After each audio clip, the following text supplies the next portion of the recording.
Rádio Rio de Janeiro, a emissora da Fraternidade, passa a apresentar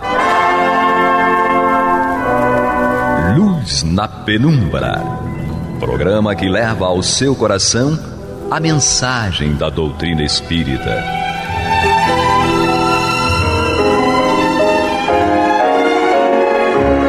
E com vocês, João Nogueira, para estudos de obras póstumas de Allan Kardec.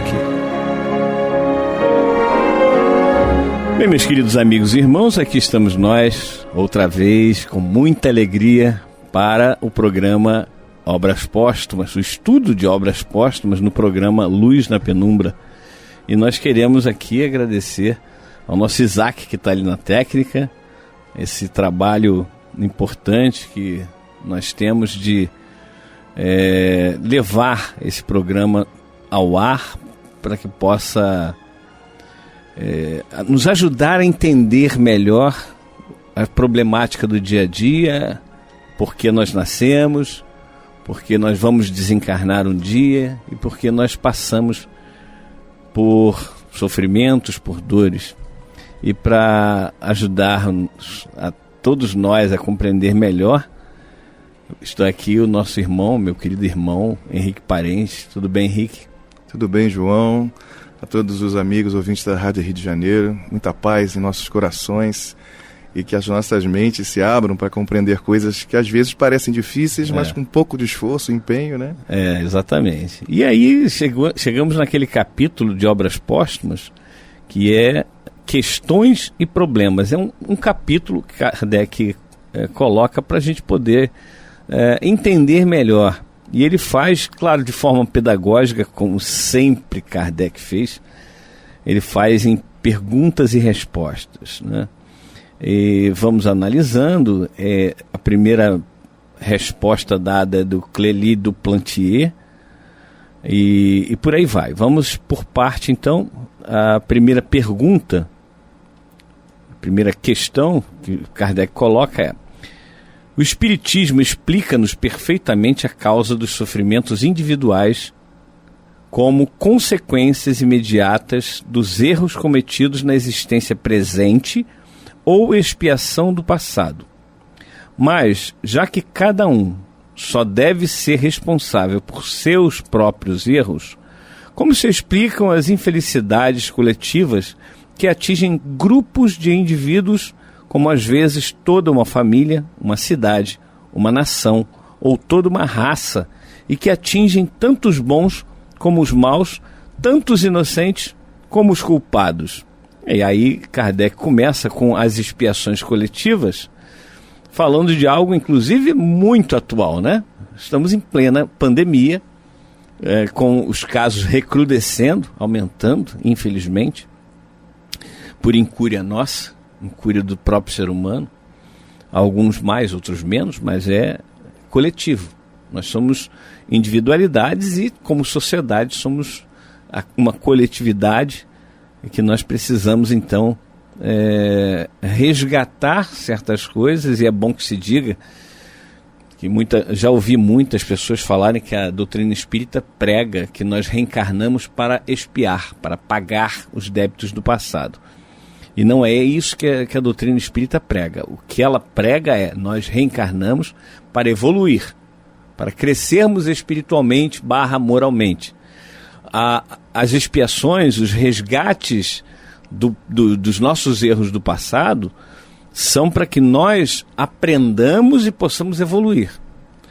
Um exemplo que a gente sempre dá é: se eu sempre bati na face de alguém, ou das pessoas, e nunca levei um tapa na minha face, eu não sei como é que dói.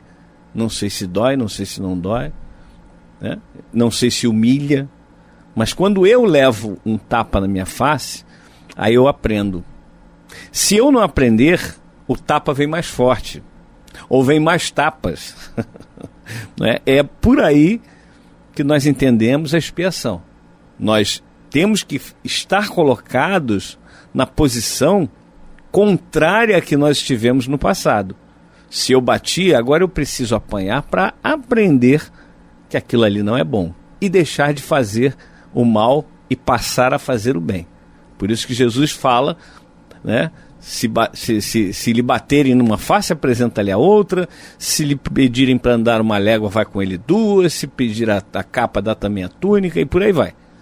Então, é Jesus falando, não resistais ao maligno. Ou seja, se nós retribuirmos na mesma moeda, com a mesma paga, nós não estaremos fazendo nada de diferente daquele a quem nós recriminamos. Então, essa é a pergunta de Kardec, só repetindo aqui o final. Já que cada um só deve ser responsável por seus próprios erros, como se explicam as infelicidades coletivas que atingem grupos de indivíduos, como às vezes toda uma família, uma cidade, uma nação, ou toda uma raça, e que atingem tanto os bons como os maus, tanto os inocentes como culpados? Resposta: todas as leis que regem o universo, sejam físicas ou morais, materiais ou intelectuais, foram descobertas, estudadas, compreendidas, procedendo-se ao estudo da individualidade e ao estudo da família, até de todo o conjunto, generalizando gradualmente e constatando a universalidade dos resultados. O mesmo ocorre hoje com as leis que vocês conhecem pelo estudo do Espiritismo. Podem aplicar, sem medo de errar, as leis que regem o indivíduo, a família, a nação, as raças, ao conjunto dos habitantes dos mundos, que são individualidades coletivas. As faltas do indivíduo, da família, da nação, seja qual for seu caráter, são expiadas pela mesma lei. O carrasco expia o mal do praticado, quer tendo a vítima presente no espaço ou vivendo em contato com ela, em uma ou várias existências sucessivas, até a reparação de todo o mal cometido. Sucede o mesmo quando se trata de crimes cometidos solidariamente por um certo número de pessoas. As expiações são solidárias, o que não anula a expiação simultânea dos erros individuais. Henrique, nesse primeiro parágrafo aí da resposta, nós temos, como sempre, uma questão muito racional. Nós somos indivíduos e somos indivíduos coletivos. E temos que prestar contas dos nossos atos individuais, como temos que prestar conta dos nossos atos coletivos. É o que está acontecendo, né, com a humanidade, né? Sim, sim. É o que a gente percebe. Às vezes dá a impressão, né? Os textos chegam até nós, as tradições trazem informações, e a gente talvez não imaginasse que estivéssemos inseridos, né, dentro desse contexto e na época em que determinadas coisas aconteceriam. Verdade. Então a gente nunca imagina isso. A gente fica naquela situação de viver o dia a dia, nas lutas do dia a dia, e sabendo que existem coisas aqui, coisas ali, no entanto, não imaginávamos, né, que iríamos presenciar tal situação. E isso demonstra para a gente que a vida está em movimento e que os acontecimentos antes ditos, eles realmente acontecem, de fato. Então, nesse estado de encarnado que nos encontramos, da vida material, mesmo sendo espíritos, a gente está provando uma situação bastante amarga, e que vai, logicamente, redundar em bons frutos futuros, dependendo de como nós estamos ou estaremos passando pelas circunstâncias. E nós temos aí, né, as duas situações, o ser individual e o ser coletivo. Não é difícil a gente perceber que muitas vezes individualmente muitas pessoas são bastante amadurecidas, mas para o ser coletivo, que é toda essa estrutura, né, essencial da humanidade, isso me lembra até uma frase de Paulo de Tarso, né, que coloca a humanidade aqui da Terra como o corpo e o Cristo como a cabeça. Porque a gente precisa realmente de uma cabeça pensante ligada no que é superior. Que quando a cabeça não pensa, o corpo padece, já diz um velho dito popular. Então, como esse corpo coletivo, nós, ligados à influência das massas, cometemos muitos crimes, muitos erros, desde a antiguidade e alguns na atualidade, mesmo para aqueles que superaram circunstâncias. E um crime ele não se apaga do dia para a noite, e sim com a reparação, e sim com arrependimento. Então, enquanto coletividade, todos nós fazemos parte desse processo cíclico e temos responsabilidades, e muitas, uns com os outros.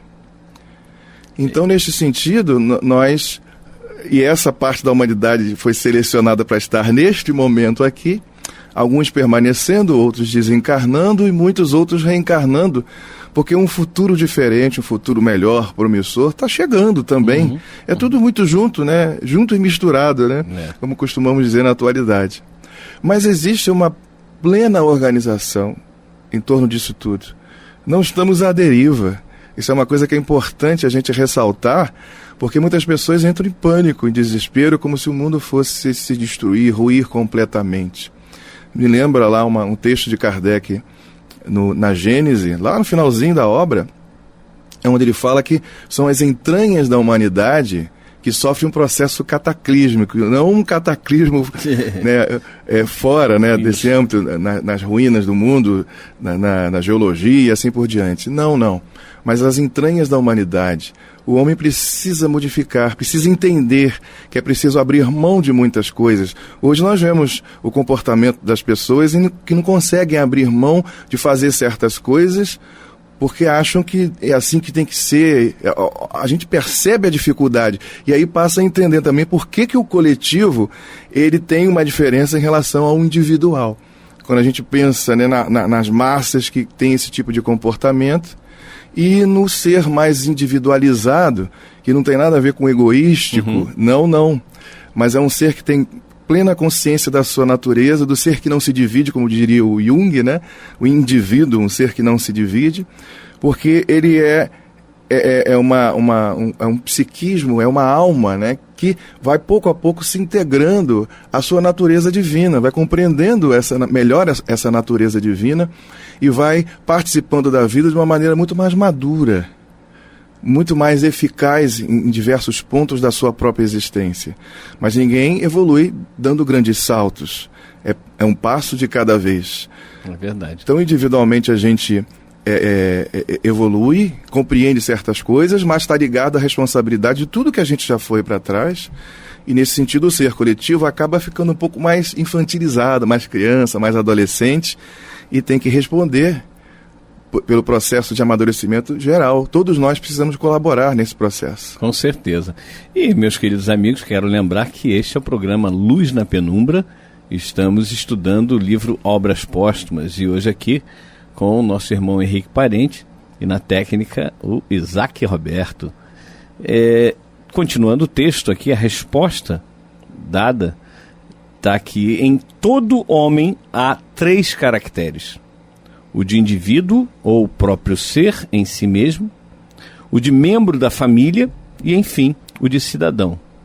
Sob cada uma dessas 3 faces, ele pode ser criminoso ou virtuoso, isto é, pode ser virtuoso como pai de família e, ao mesmo tempo, criminoso como cidadão e reciprocamente.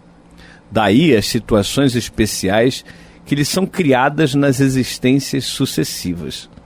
Salvo exceção, pode-se admitir como regra geral que todos aqueles que estão reunidos por uma tarefa comum em uma existência já viveram juntos para trabalhar por um mesmo resultado e estarão reunidos no futuro até que tenham atingido o objetivo, isto é, expiado o passado ou completado a missão aceita. Isso aqui é algo fantástico e que muitas vezes nós conversamos a respeito.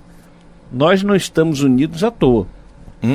De jeito nenhum. Como ele diz aqui, quer por expiação ou quer para completar a missão. No meu caso, eu acho que a questão é mais de expiação mesmo, né, Henrique? Eu vou nessa vibe aí. Pois é. Como diz hoje, né? Dizemos hoje. É o que nós vemos, e aí é muito sério, né, que muitas pessoas dizem assim, entram para uma religião, por exemplo, né, ou para um grupo filosófico e etc. e tal. É bom que se diga que a doutrina espírita é uma filosofia Em primeiro lugar, foi uma ciência, continua sendo uma ciência, é claro, mas a descoberta do espiritismo foi através da ciência espírita, que Kardec criou os métodos, foi Kardec que criou os métodos, e ele foi aperfeiçoando ao longo da sua experiência e, claro, recebendo o que se chama de inputs, né? Aquilo que ele recebia de informação, principalmente através do laboratório maravilhoso que era a Revista Espírita, né? Então Kardec foi criando e aperfeiçoando os métodos da ciência espírita. Depois disso veio a filosofia espírita, que é a que tem que ser colocada no mais alto grau. Porque se nós não seguirmos a filosofia espírita, não teremos como consequência um ser religioso. E não é religioso no sentido de ritualística, no sentido de pertencer a um templo ABC. Não, é religioso no sentido de aplicar a filosofia espírita em sua vida, para que essa filosofia aplicada à sua vida o transforme num ser melhor, moralmente melhor. Então nós temos aí tarefas que nos são muitas vezes oferecidas. Nós chegamos num centro espírita ou numa igreja ou aqui na Rádio Rio de Janeiro e nos são oferecidas oportunidades de trabalho. E muitas vezes nós falamos, não dá para mim, eu não posso. É óbvio que todo mundo tem que ter o conhecimento dos seus limites. Mas muitas vezes nós não aceitamos uma tarefa por pura preguiça. E aí nós estamos vendo, por esse estudo que estamos fazendo hoje, que isso pode ser muito ruim, individualmente e também coletivamente. Será que nós não estamos deixando de contribuir para a melhoria das pessoas?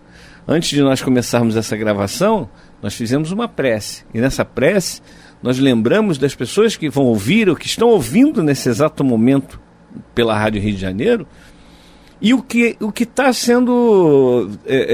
qual é o efeito que causa dentro de você que está nos ouvindo agora? Qual é o efeito que causa? Nós precisamos pensar nisso para falar nesses microfones, para expor aquilo que nós já aprendemos com a doutrina espírita, e não nos negar a cumprir esse papel, porque senão nós é que sofreremos.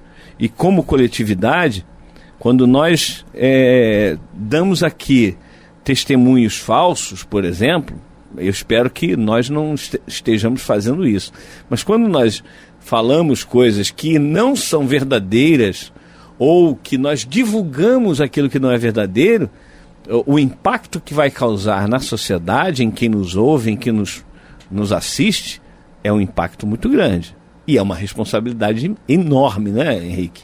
Com certeza. Porque as pessoas têm sempre uma expectativa, né, em relação ao que o outro está fazendo, o outro está ensinando. Nesse mundo, e viver não é brincadeira não, já diz uma música do Paulinho da Viola. Verdade. A vida é realmente difícil, é complexa. E estamos aqui num processo de amadurecimento, de compreensão da nossa verdadeira natureza e tentando descobrir em nós e nas pessoas com quem convivemos exatamente essa natureza divina. Existe uma intuição dentro de cada um, desse destino da humanidade, de cada ser, de alcançar a evolução máxima e se identificar com o Criador. A gente não tem uma leitura sobre isso dentro de nós, mas é algo que nos impulsiona, que nos faz, aos poucos, estabelecer diferença entre as coisas, aquilo que é melhor, aquilo que é pior, o que é belo, o que é menos belo, e assim por diante. É só a gente reparar, olhar como a gente age, tem agido ao longo da história da humanidade, e olhar o que a gente já conquistou em termos de tecnologia, né, de técnicas que favorecem a qualidade de vida das pessoas, promovem um bem-estar, e o que virá pelo futuro. Então, isso tudo existe. Agora, realmente é difícil viver, compreender a vida. Por isso, lembrando que o João disse no início, a vida não estamos aqui para expiar. Expiar é uma consequência do processo da evolução. Uhum. É muito importante a expiação e a prova, até porque a expiação é também uma prova. Sim, sim. É uma prova de caráter expiatório, porque esta prova ela está vinculada a um erro cometido. Então há uma necessidade de reparação. Mas é uma prova, porque a prova vai fazendo com que nós nos adiantemos na vida, nas coisas, nas circunstâncias. Como a gente passa por isso aí? Estamos em meio a uma pandemia, né, nesse porte, desse nível. Claro que existem outras aí que não cessaram há tempos, né? A AIDS é uma delas, que ainda não se conseguiu a cura, mas que não envolve a humanidade da maneira como essa está envolvendo. Sim. Então, esse grupo que está na atualidade, talvez tenha experienciado lá atrás outras pandemias. E como é que a gente agiu lá atrás em relação à pandemia? Quais eram as nossas práticas, nossas crenças, assim por diante? Estamos tendo agora a oportunidade de viver novamente e como estamos agindo, sentindo, nos comportando, etc. e tal, de novo nessa mesma circunstância, já que somos seres coletivos, estamos no processo, né, da coletividade, processo de massa até, como diria Freud, né, processo de massificação. Eu gosto muito de uma frase do Jung, quando fala que a pessoa que vai desenvolvendo o seu processo de individuação, ele busca Deus. Deus é a única figura extramundana que está fora do mundo em que ele deve ancorar-se.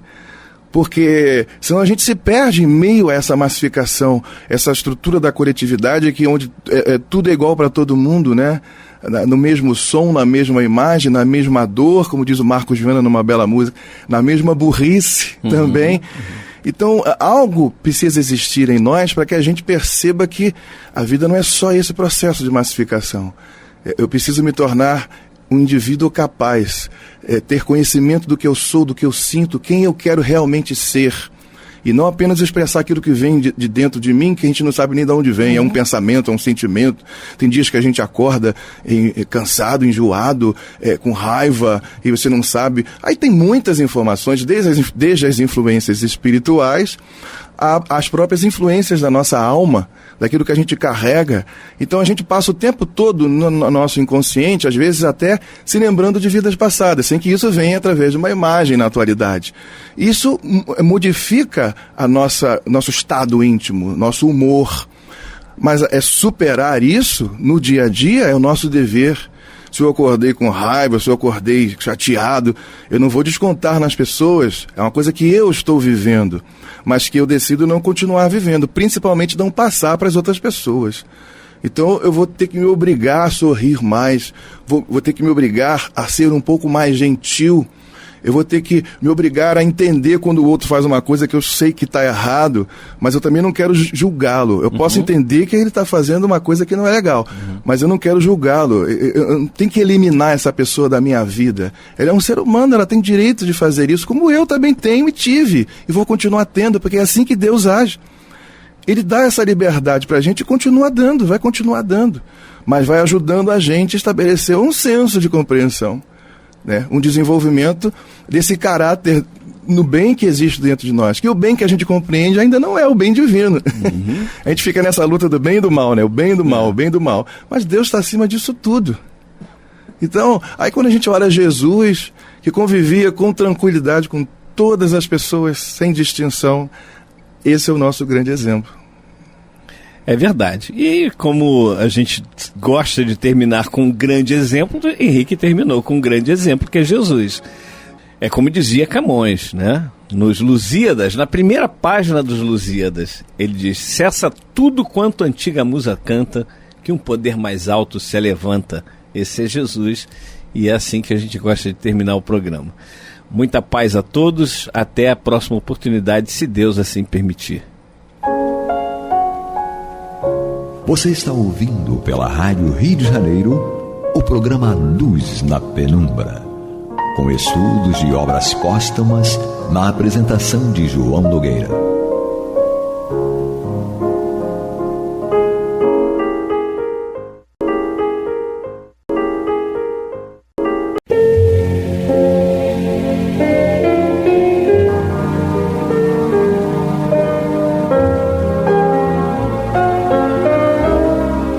Rádio Rio de Janeiro está levando ao seu lar e ao seu coração a mensagem consoladora da doutrina espírita, através do programa Luz na Penumbra.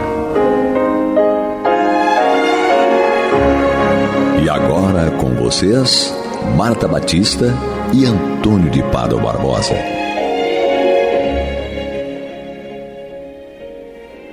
Olá, amigas e amigos ouvintes, nós estamos chegando aos seus lares para dar prosseguimento ao estudo do Evangelho segundo o Espiritismo através do programa Luz na Penumbra.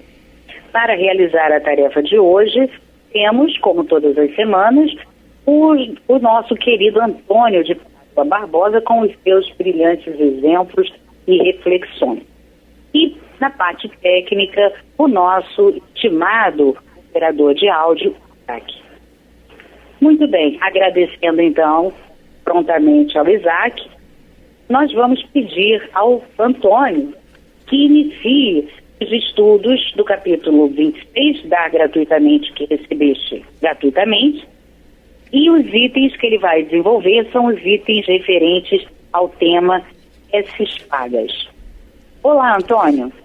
Olá, Marta. Vamos lá, então. Preces pagas. Disse em seguida a seus discípulos, diante de todo o povo que o escutava: tende cuidado com os escribas que se exibem a passear com longas túnicas, que gostam de ser saudados nas praças públicas e de ocupar os primeiros assentos nas sinagogas e os primeiros lugares nos banquetes, que, a pretexto de longas preces, devoram as casas das viúvas.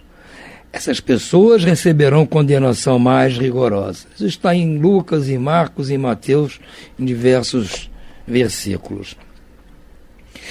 Jesus está aqui nos fazendo um alerta, lógico que direcionado àquelas pessoas da época, né? Porque elas observavam as coisas que estão acontecendo. O povo hebreu já existia há alguns milhares de anos, não é? Então eles estavam acostumados a ver o que acontecia com os escribas, com os fariseus, com os doutores da lei, nos templos, nas sinagogas. O que eles faziam? Então era natural que o povo achasse aquilo comum, aquilo certo. Então Jesus veio para alertar que todo o trabalho de ajuda ao próximo não pode ser remunerado diretamente. Inclusive o trabalho espiritual, são as preces, o trabalho emocional, que é o aconselhamento, muitas vezes, não é? E até o trabalho material. Se você vai ajudar, como é que você vai pôr preço na ajuda? Então não é mais ajuda, é comércio, né? Então se você vai pôr preço num conselho que você vai dar a um amigo, você não está dando um conselho, você está vendendo uma consultoria, coisa muito comum hoje em dia, né? Que é justo, válido. As empresas contratam consultores para dar suas opiniões sobre o estado lá dos negócios, como se deve fazer para melhorar a situação da empresa. Isso é natural. No comércio acontece isso. Se você vai pôr preço na hora que você fizer uma prece para alguém, você está cobrando por um trabalho que você não teve custo algum. Você dedicou uns minutos ali para atender alguém. E você foi simplesmente, às vezes, um meio que os espíritos utilizaram para o trabalho. Eles é que fizeram o trabalho. Mas o povo achava aquilo natural, porque se fazia normalmente. Quem é que do povo ia contestar isso? Contestar os sacerdotes do templo? Não tinha como. Precisava vir alguém como Jesus, com a autoridade moral de Jesus, para mostrar que isso não está certo. E isso vale para hoje em dia, porque hoje em dia isso continua. E as pessoas têm medo de contestar essas coisas, porque elas não sabem a primeira influência dessas pessoas em termos materiais, em termos diretos sobre ela. E também tem medo das influências espirituais também. As pessoas não têm um conhecimento grande a respeito. Então sentem-se constrangidas em tomar uma providência. Mas quem quiser tomar sua providência, reclamar contra isso, não aceitar isso, está se baseando nas palavras de Jesus. Então não haverá problema algum em não se aceitar esse tipo de coisa. Allan Kardec faz aqui o seu comentário mais ou menos dentro desse tipo de objetivo. Jesus também disse: não cobreis pelas vossas preces, não façais como os escribas que, a pretexto de longas preces, devoram as casas das viúvas, isto é, apropriam-se das fortunas. A prece é um ato de caridade, um impulso do coração. Cobrar a prece que se dirige a Deus em favor de outro é transformar-se em intermediário assalariado. Nesse caso, a prece passa a ser uma fórmula cujo preço é proporcional ao tempo que dure para ser proferida. Ora, de duas uma, ou Deus mede ou não mede as suas graças pelo número de palavras. Se essas forem necessárias em grande número, por que dizê-las pouco, ou quase nada, porque aquele que não pôde pagar é falta de caridade? Se uma só é suficiente, o excesso é inútil. Por que então cobrá-las? É prevaricação. Perfeito esse raciocínio do Allan Kardec. Porque se realmente é para ser cobrado o trabalho, você tem que estipular preço em cima de algum componente. Né? Se você vai comprar uma mercadoria que é vendida a quilo, o preço está estipulado em função do peso da mercadoria. Se a mercadoria é vendida a litro, você vai calcular o preço de venda em função do volume que você está adquirindo. Se depende do tempo que se vai gastar fazer, a pessoa vai cobrar a tarefa pelo tempo que leva para fazer. Né? Uma faxineira vai te cobrar pelo tempo que ela vai levar na sua casa para fazer a limpeza. Se ela levar metade do dia é um preço, se levar o dia todo é outro preço, se levar 2 dias é outro preço. As coisas têm que ter um parâmetro. Então, se há de se cobrar para fazer uma prece em benefício de alguém, tem que estabelecer um parâmetro. Qual será o tempo que vai levar a prece? O número de palavras? Ou se só vai pagar se der resultado? Não é? Vai querer alguém 50% de sinal, 50% tiver dado certo? Se não der certo, devolve? Tem que ver, porque isso é comércio. Vamos ter que tratar como comércio, o que Kardec está dizendo aqui. Das duas, uma.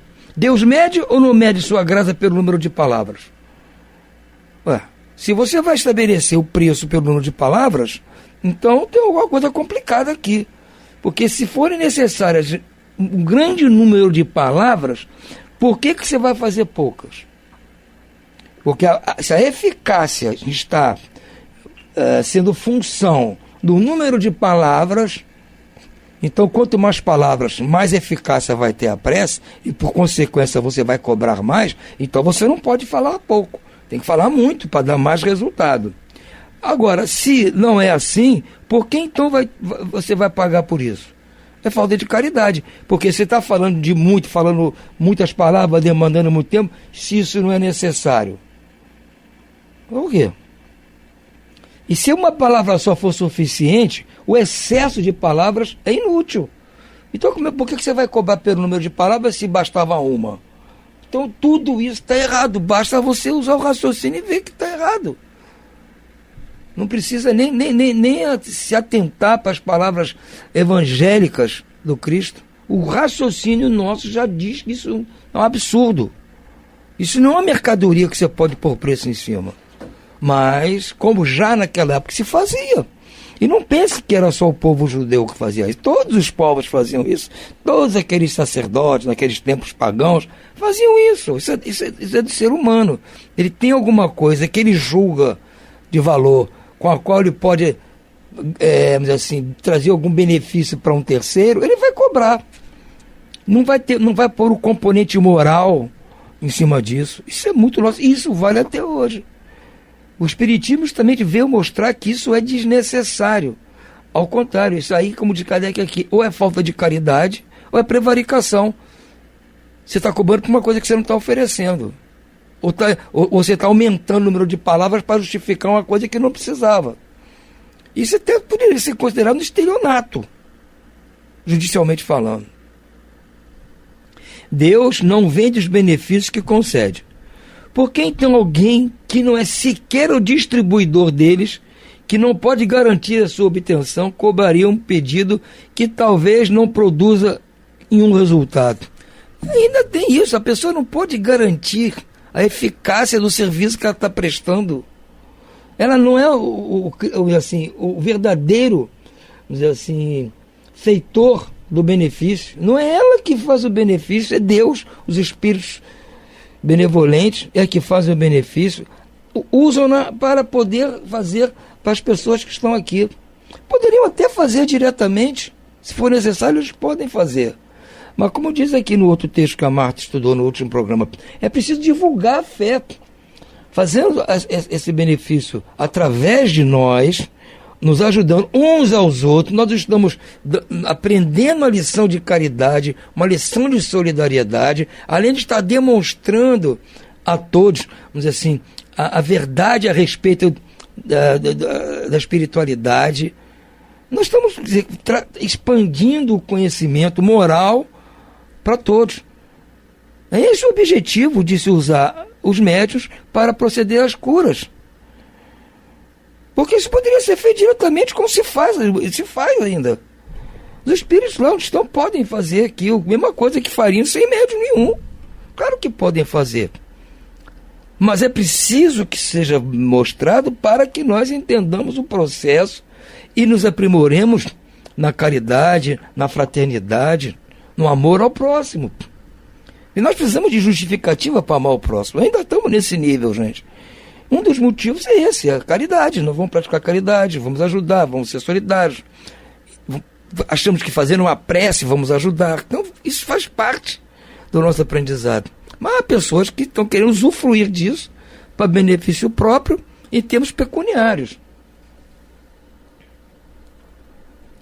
Deus não pode subordinar um ato de clemência, de bondade ou de justiça que se solicite da sua misericórdia a uma soma em dinheiro. Do contrário, se a soma não fosse paga ou fosse insuficiente, a justiça, a bondade e a clemência de Deus ficariam em suspenso. Justamente isso, ora. Se Deus vai estabelecer um preço, um valor pelo serviço que é prestado de benefício a qualquer um, esse tem que estar, assim, correlato ao resultado do benefício. Não é? Como dizer, Deus não pode subordinar um ato de clemência. Quer dizer, a clemência de Deus está atuando, a bondade de Deus, a justiça de Deus não pode estar subordinado a um valor. Por quê? Vamos supor que a pessoa não pagasse, então. Ia desfazer o serviço feito. Se você compra um objeto e não paga, a pessoa que vendeu pode tomar o objeto.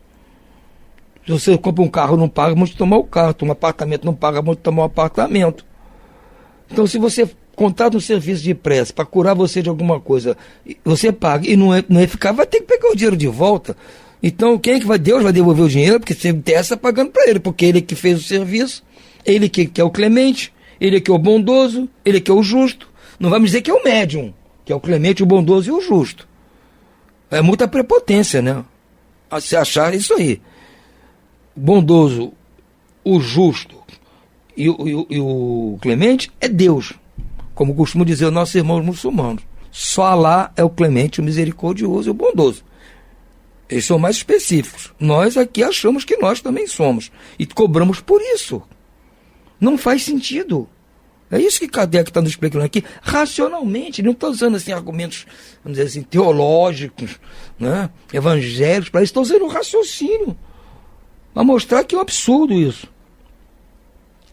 A razão, olha só, a razão, o bom senso e a lógica. Olha que parâmetro ele está usando. A razão, o bom senso e a lógica dizem que Deus, a perfeição absoluta, não pode delegar a criaturas imperfeitas o direito de estabelecer preço para a sua justiça. Ora, a justiça é divina. Então é só a gente usar a nossa lógica, o bom senso, para ver que Deus não pode delegar a pessoas que são imperfeitas a outorga de cobrar por um serviço que eles não têm capacidade de prestar. Porque é Deus que presta o serviço através dos espíritos benevolentes. Então não pode uma pessoa se outorgar como responsável pelo efeito da prece. A justiça de Deus é como o sol. Existe para todos, tanto para o pobre quanto para o rico. Isso o próprio Cristo disse. O sol, o Pai faz nascer o sol para todos. Bons, maus, justos e injustos. Kardec acrescentou, pobres e ricos, sãos e doentes. Todos têm direito ao sol. Já houve até alguém querendo cobrar imposto sobre o sol, aí vocês sabem há pouco tempo disso, né? Cobrar um imposto sobre a energia solar. Graças a Deus foi cortado aí no parlamento nosso. Não foi adiante, mas já tinham querendo cobrar um imposto sobre a energia solar. Quer dizer, o homem tem essa capacidade de querer ganhar dinheiro em cima daquilo que ele não faz jus. Repetindo, ele diz aqui: a justiça de Deus é como o sol, existe para todos, tanto para o pobre quanto para o rico. Assim como se considera imoral traficar com as graças de um soberano, porventura seria lícito fazer comércio com a do soberano do universo? Ora, você não pode ganhar dinheiro em cima das propriedades do rei, do imperador, na época de Kardec, na época do Cristo, a maioria das nações eram regidas por soberanos majestáticos, né? Ser imperador, o rei. A república naquela época, assim, não me falha a memória, só existia nos Estados Unidos e na França houve por um período, mas logo voltou a ser novamente uma monarquia. Então você não pode fazer preço e vender, ganhar dinheiro em cima das propriedades do imperador, do rei. Como hoje em dia você não pode ganhar dinheiro em cima das propriedades do Estado. Mas infelizmente tem gente aqui hoje em dia que ganha dinheiro em cima das coisas que são do governo, são do Estado, da prefeitura, sei lá, e tem gente que ganha dinheiro em cima, né? É contra a lei, né? Você pode ser processado. É ilegal isso, é ilegal. Então é ilegal também, deve ser, eu imagino, como o Kardec pensa também, ilegal ganhar dinheiro em cima das propriedades de Deus, que é o soberano do universo. Se eu não posso cobrar nem ganhar dinheiro em cima das propriedades do soberano terreno, ou do Estado, aqui no nosso caso, que é uma república, é crime aqui, se você for vender uma propriedade do governo, não pode. Como é que você vai ganhar dinheiro em cima de uma propriedade de Deus, que é o poder da cura? O poder de cura é de Deus. Nós só fazemos pedir. Estou pedindo. Eu estou cobrando por fazer pedido, gente. Isso é um descaramento sem nome. Isso é um descaramento, numa boa. A palavra para isso é descaramento. Eu não estou fazendo nada de mais, só pedindo. Então, se eu peço a alguém, falando, você pode ali avisar um outro, dar um recado para mim? Ah, eu vou, mas tem que me pagar. Que isso, gente? Você não pode fazer, eu vou ali levar um recado que eu estou pedindo, avisar o fulano, isso, aquilo. Não, eu só vou se me pagar. Isso é a mesma coisa. Isso é falta de vergonha, sinceramente, desculpa a expressão, mas isso é falta de vergonha na cara. Fazer isso. Infelizmente as pessoas aceitam, coitadas, porque elas estão no sufoco, estão no desespero. Então a pessoa aceita, está no desespero, está doente, está com problema isso, problema aquilo. A pessoa fala, não, eu faço uma prece, eu oro por você, vou fazer isso, aquilo, e você vai melhorar, vai resolver o problema. A pessoa está no desespero, aceita. Como aceita tomar remédios, às vezes, que não são indicados por médicos, porque tem uma doença, ouviu falar que aquilo ali cura, aquele remédio X, aquela erva, aquilo não sei o que, cura, a pessoa toma. Mesmo sem receita médica, e nós fazemos isso no desespero. A gente tem que compreender. A pessoa que está sendo explorada na sua boa-fé, na sua dor, na sua ignorância, está sendo explorada por esses espertos. Não são, como Cristo disse, os falsos profetas que estão aí aparecendo como salvadores da humanidade. Em todos os tipos de situação, não é só preces, não. Tem gente que oferece. Às vezes não oferece em troco de dinheiro para dar um benefício. Vocês têm que prestar atenção nisso. Muitos oferecem um benefício, nada a ver com religião, pedindo outro tipo de coisa em troca. Os políticos costumam muito fazer isso. Pedem em troca do seu serviço outra coisa, não necessariamente dinheiro. Então, cabe a nós ficarmos mais atentos a isso. Estamos respaldados aqui pelo Evangelho de Jesus. As preces pagas têm ainda outro inconveniente. Aquele que as compra se julga, na maioria das vezes, dispensado de orar ele próprio, já que se considera quite, desde que deu o seu dinheiro. Ou seja, a pessoa que pagou não vai fazer a prece, está pagando alguém para fazer. Sabe-se que os espíritos são tocados pelo fervor do pensamento de quem se interessa por eles. qual pode ser o fervor daquele que se incumbe um terceiro do encargo de orar por ele, mediante paga? Qual o fervor desse terceiro quando delega o seu mandato a outro, este ao outro e assim por diante?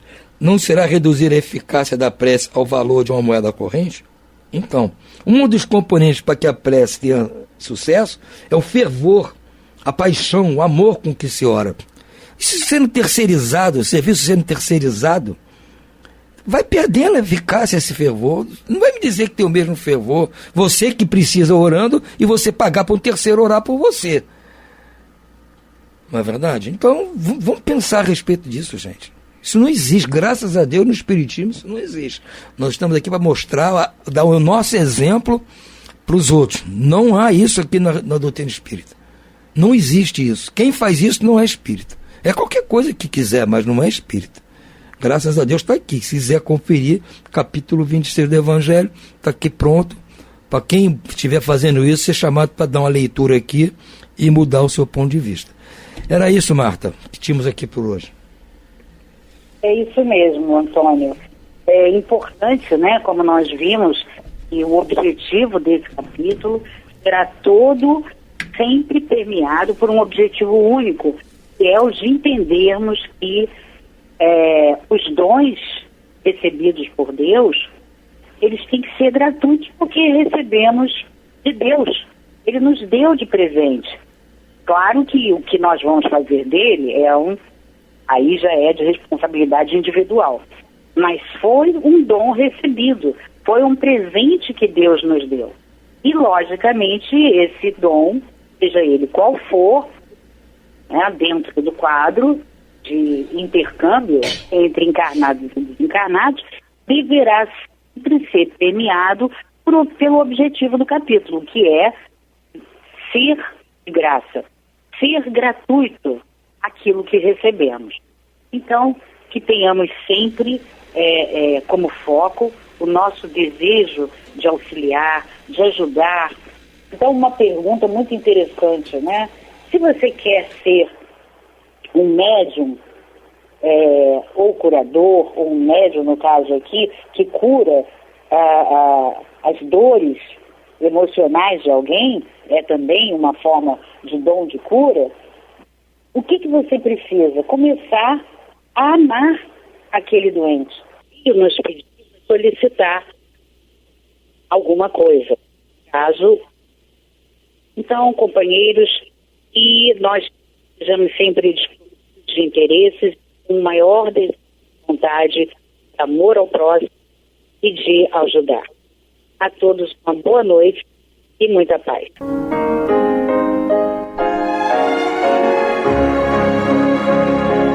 E vamos ouvir agora a prece de encerramento de nosso programa, na voz de Geraldo de Aquino. Jesus, dá-nos coragem para a luta, piedade para os insultos e misericórdia para as injustiças e ingratidões. Limpa nossa alma de inveja e ambições mesquinhas, de ódio e de vingança o nosso caminho.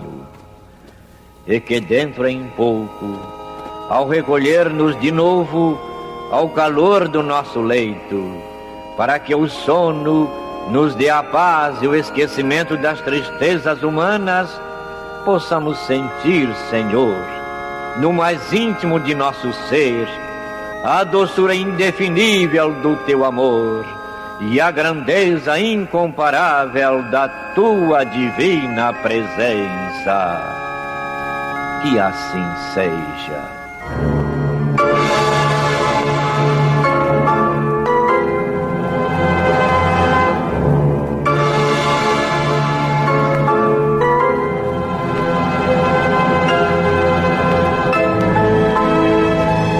Acabamos de apresentar o programa Luz na Penumbra, que voltará a ser apresentado amanhã às 21 horas nesta emissora.